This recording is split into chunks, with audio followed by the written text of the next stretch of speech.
Extreme weather events, from droughts to floods, have inflated global food prices beyond the effects of the Russia-Ukraine war, and climate change will only continue to stress crop yields. The climate is the #1 reason why food prices go up, Sal Gilberty, president and CEO of Teucrium Funds, Corn, told Yahoo Finance Live, video above. It happens all the time.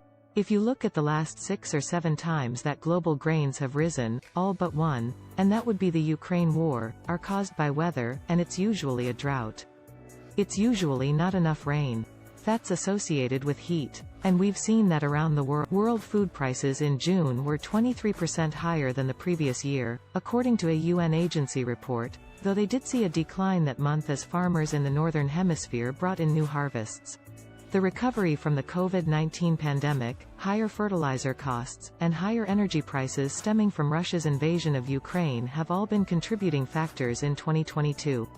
At the same time, worsening climate events could be the final straw that leads to higher prices for some and famine for others. We face an unprecedented global hunger crisis, UN Secretary-General Antonio Guterres warned in late June. This year's food access issues could become next year's global food shortage.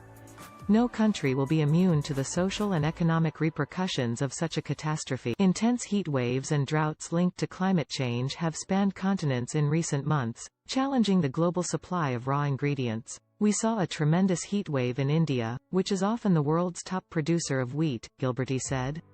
No one knows that because they use it all themselves. In Europe, the record-breaking heat waves missed the winter wheat crop but will affect summer crops, he added. At the same time, he said, the Western Corn Belt and the extreme American West are facing droughts that are just unbelievable and intensifying. Crop production in South America has also been disrupted by the ongoing La Niña weather pattern, a complex phenomenon in Pacific Ocean sea temperatures that tends to lead to more rainfall in Eastern Asia, floods in Australia, and drier conditions in parts of South America. We saw soybean production fall dramatically in Brazil, Gilberty said. We're seeing estimates out of Argentina, Tuesday morning that their corn and wheat crops are a little bit smaller than anticipated. That's keeping support on prices. And in Asia, rice production and fisheries may be threatened by extreme heat, the South China Morning Post reported. According to Gilberty, weather variability is increasing and storms are becoming more intense. Our weather people, the long-term people who've been quite uncannily accurate, they actually are forecasting that next year or 2 should be the better years of the next 10, Gilberty said. And so, the next decade will probably be dependent on weather.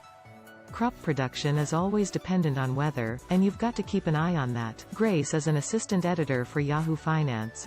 Download the Yahoo Finance app for Apple or Android. Follow Yahoo Finance on Twitter, Facebook, Instagram, Flipboard, LinkedIn, and YouTube.